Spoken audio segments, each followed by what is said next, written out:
그건 이렇습니다.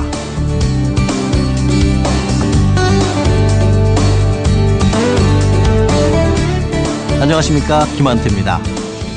알찬 지식과 정보, 생활의 지혜가 가득한 그건 이렇습니다. 김한태입니다. 휴대전화 뒷번호 5039번 쓰는 청취자께서는 이런 문자를 또 주셨네요. 저는 경기도 안산에서 중견 제조업체를 운영하고 있는데요. 얼마 전 저희 회사를 그만둔 직원 한 명이 우리 회사의 경쟁 회사에 입사해서 기술 노하우를 전수할 것이라는 얘기를 다른 직원에게 들었습니다. 이런 경우는 법적으로 제재를 가할 방법이 없나요? 이런 내용인데, 와, 이게 사장 입장에서는 상당히 고민이 되실 만한 내용인데 과연 법적 제재가 가능할까요? 법에서 배우는 인생에서 살펴보죠. 기업분쟁연구소 조우성 대표 변호사 나오셨습니다. 어서 오십시오. 네, 안녕하세요. 이게 정말 사장 입장에서는 꽤 고민이 될 만한 그런 문제인 것 같은데, 네. 뭐 최근에 보면 중소벤처기업부나 공정거래위원회 등에서 대기업의 중소기업 기술 탈취 이거 엄단하겠다고 이제 발표를 하고 있는데, 퇴사 직원이 이런 실제 기업들 내부의 기술 노하우나 아이디어를 경쟁업체에 유출하는 거, 이거에 따른 분쟁도 많이 발생하는 것 같아요.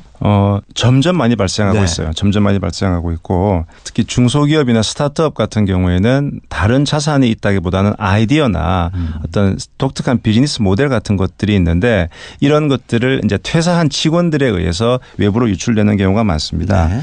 제가 한번 그 조사를 봤더니 한국특허정보원에서 조사한 내용, 주로 어떤 기업 내부의 어떤 기밀이 유출되는 그 유출시키는 주체가 누구냐에 봤을 때 전직 직원이 60%였어요. 그다음에 현직 직원도 20%. 현직 직원도. 이렇게 부정한 대가를 받고 유출을 시켜주는 거죠. 그다음에 협력업체가 12%. 뭐 이 정도 되는데, 이렇게 이런 전직 직원에 의한 네. 이런 아이디어의 유출이 상당히 많고, 그러네요. 또 이런 거예요. 만약에 내가 A 회사에 있다가 B 회사로 스카웃 될 때 B 회사에서 그 직원을 스카웃한 이유가 있을 거잖아요. 그렇겠죠.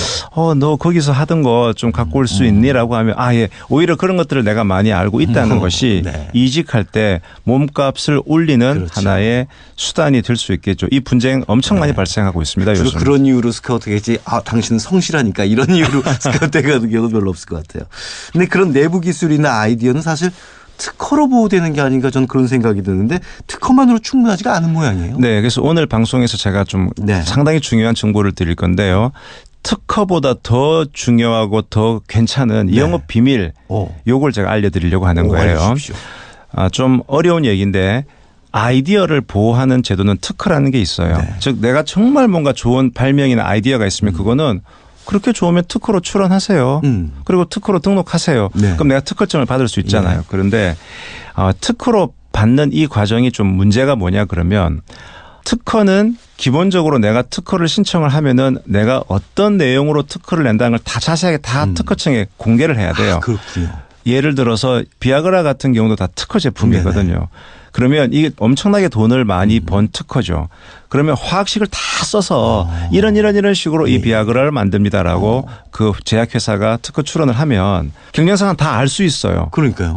이렇게 만든단 말이지. 다만 특허로 등록이 되면 20년간 독점이 보장이 됩니다. 네. 그러니까 알아도 어떻게 만드는지 알아도 20년간은 못 건드리는 거예요.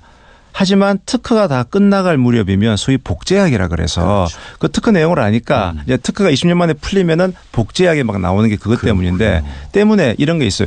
이게 되게 중요하긴 한데 특허로 낼 경우에는 이걸 다 공개를 해야 되는데 우리는 계속 해야 되는데, 이럴 경우에는 영업 비밀로 보호하는 게 좋거든요. 영업 비밀로. 그래서 미국에서 유명한 영업 비밀 중에 하나가 콜라를 만드는 방법이에요. 그거 아직도 모른다면서요. 아직도 모르잖아요. 그걸 만약에 특허로 했으면 20년 지나면 다 알죠. 그렇죠. 자, 그래서 미국은 일찌감치부터 특허로 보호할 거냐 영업비밀로 보호할 거냐를 구분을 했는데, 우리나라는 오로지 특허밖에는 몰랐었어요. 그랬군요. 몰랐는데 이제는 영업비밀이라고 하는 것이 우리나라의 부정경쟁방지법이라는 게 있고, 사실 이 영업비밀이 활성화된 게 몇 년 안 됩니다. 그래서 제가 오늘 요거를 좀 설명을 잘 드리려고. 그래서 영업비밀이라는 게 있다. 그래서 영업비밀을 어떻게 해야 되는지는 제가 뒤로 가면서 말씀을 드릴게요. 근데 이제 대기업과 특히 소송을 벌이게 되면, 특허 소송을 벌일 경우에 1심에서 이제 중소기업의 손을 들어줬다고 하더라도 이게 최종 선고까지 가려면 시간도 많이 걸리고 또 비용도 많이 들고 그러다 보니까 못 버텨내는 경우가 꽤 많더라고요. 특히 특허 소송은 돈이 많이 듭니다. 네. 돈이 많이 들고, 왜냐하면 기술을 다뤄야 되기 때문에 변호사뿐만 아니고 기술 전문가 그다음에 변리사들도 포함해야 되기 때문에 아예 이런 분쟁이 발생하지 않도록 미연에 방지하는 것 그게 상당히 중요합니다. 근데 이제 문제는 좀 전에도 이제 영업 비밀을 활용하는 게 이제 좋다고 얘기를 하셨는데 그렇다면 이제 문제는 어디까지를 영업 비밀로 우리가 볼 것인가 이 부분이잖아요. 그렇죠. 어떤 내용들이 이제 영업 비밀로 이게 보호를 받을 수가 있는 건가요? 영업 비밀로 일반적으로 많이 얘기되는 예를 들어 보면은 첫 번째가 고객 및 거래처 정보가 있어요. 우리나라 전 국민에게 팔 수 있는 제품은 모르겠지만 우리 회사 이 제품은 좀 독특해서 특정한 고객군이 있다. 그러면은 그 누가 이 제품을 샀는지 또 사고 있는지에 대한 그 고객 정보 자체도 가치가 있는 거거든요. 그런데 만약에 퇴직한 직원이 그 고객 정보를 가지고 나가서 그 고객들에게 경쟁 영업을 하게 되면 문제될 거잖아요. 이런 식으로 고객 정보도 중요한 영업 비밀로 보호됩니다. 그런데 이런 고객 정보는 사실은 특허로는 보호하기 힘들거든요. 그렇죠. 예. 특허는 어떤 기술적인 이런 건데 하지만 이 고객 및 거래처 정보도 영업 비밀이 될 수 있고요. 그다음에 일반적으로 개발 제품이나 설비의 설계도 및 디자인, 그다음에 생산 제조 방법, 그다음에 뭐 임직원 급여라든가 원가 같은 회계 정보, 그다음에 신제품 출시 일정, 기타 마케팅 전략. 그러니까 특허보다는 되게 넓게 기업에서 필요로 하는 하지만은 그것이 가치가 있는 그런 정보들은 조금 더 넓게 영업 비밀로서 인정이 되고 있다는 점. 이제 그 요즘이 특징이죠. 근데 문제는 뭐냐면은 그렇게 영업 비밀로 보호를 받으려면 이제 어떻게 해야 되는 건데 이런 건 영업 비밀이다. 그러면서 직원들에게 어떻게 뭐 말을 해놔야 돼요? 어떻게 해야 되는 겁니까? 이게 정말 중요한 겁니다. 만약에 아까 질문하신 분처럼 우리 회사 직원이 경쟁업체로 가면서 뭐 우리 회사의 제품의 원가라든가 고객 정보 같은 것들을 그쪽으로 유출할 것 같아요. 그러면은 지금까지 제가 말씀드린 바로는 부정경쟁방지법에 따라서 무슨 소송을 하거나 할 수 있을 것 같은데 여기서 가장 중요한 것이 뭐냐. 영업 비밀로서 인정을 받을 수 있냐 없냐는 거예요. 특허는 특허로 출원해서 특허로 등록받으면 특허 등록증이 나오고 그렇죠. 여기까지가 특허라고 딱 못이 박히는 거예요. 그런데 영업 비밀은 우리가 아무리 중요한 정보입니다고 얘기를 해도 우리 법원은 어떻게 보느냐. 정말 이거를 당신의 회사에서 영업 비밀로 관리하고 있었어? 이게 중요한 거예요. 아무리 고객 정보가 중요하다라고 영업 비밀이라고 말을 해도 직원 아무나 고객 정보 쭈르륵 이렇게 엑셀로 출력해서 볼 수 있었다. 이러면 안 되는 거예요. 그래서 중요한 것이 비밀 관리성. 비밀로 관리하고 있었어야 되는 겁니다. 네. 군대 갔다 오신 분들은 아시겠지만 군대는 뭐 1급 비밀, 2급 비밀, 3급 그렇죠. 비밀이 있고 비밀 관리자가 있고 그 비밀을 보게 되면은 언제 누가 이거 비밀을 봤다는 걸 쓰게 되고 이런 게 있잖아요. 이런 관리를 하지 않으면 문제가 있는데 여기서 한 가지 중요한 팁을 드리자면 특허청 산하에 특허정보원이라는 곳이 있습니다. 거기서 영업 비밀 분쟁은 많은데 항상 마지막에서 걸리는 게 우리는 영업비밀이라 얘기하고 상대방은 야 그게 무슨 영업비밀이야 제대로 관리도 안 됐잖아 이런 분쟁이 많다 보니 이런 중소기업들을 위해서 정말 여러분 회사에서 중요한 영업비밀이라고 생각하는 부분들은 잘 정리를 해서 우리 특허정보원에 비밀로 등록을 해놓으세요. 그럼 등록증을 줘요. 네. 그러면 어떤 좋은 점이 있느냐. 우리 회사 영업비밀이 몇 월 며칠자로 특허정보원에 등록이 되어 있으라는 것을 얘기를 할 수가 있는 거예요. 그러면 상대방도 움찔하는 거죠. 그리고 또 한 가지 요즘 제가 스타트업들하고 얘기를 많이 하다 보면 스타트업들이나 작은 기업들은 투자를 받기 위해서 또는 제휴를 하기 위해서 대기업에 가서 우리 회사 뭐 여러 가지 모델 다 얘기하고 앞으로 이런 거 다 할 겁니다. 라고 하면서 투자를 유치를 하려고 하거든요. 그러면 대기업에서는 물론 다 그런 건 아니지만 얘기 딱 듣다가 뭐 별로 관심 없는데요. 라고 일단 그렇게 채택을 안 해요.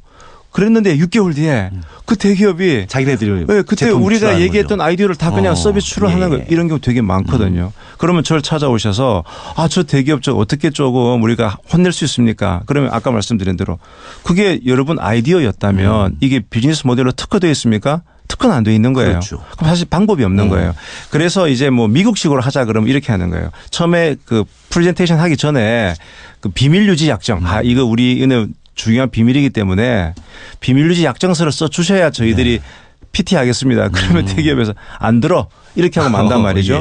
그 대신 이런 방법이 있습니다. 우리 기업의 중요한 내용들을 영업 비밀로 특허 정보에 등록해 놓고 그다음에 PT 할 때 뒤에다가 여기에 나오는 이런 영업 비밀들은 당 회사의 영업 비밀로서 특허 정보원에 이미 영업 비밀로 등록이 되어 있습니다. 그래서 이걸 함부로 유출하게 되면 이런 문제가 있습니다. 이렇게 써놓고 제시를 하게 되면 아이디어를 뺏어가려는 기업들도 함부로는 못하게 되는 거죠. 그렇군요. 그래서 이렇게 해서 영업 비밀이 이제 등록이 되고 나면 중요한 것은 직원들한테만 알려야 돼요. 네. 그다음에 직원들에게 서약서도 받고 교육도 하고 이렇게 돼야만 제대로 보호가 되는데 우리 이런 얘기 많이 하잖아요. 소일고 외양간 고치면 안 된다. 그러니까 이 영업 비밀을 잘 관리하는 것은 소가 도망가지 못하게끔 외양간을 잘 구축하는 그 일로서 비유할 수가 있겠습니다. 그렇네요.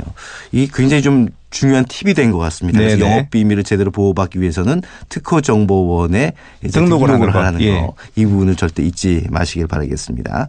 마지막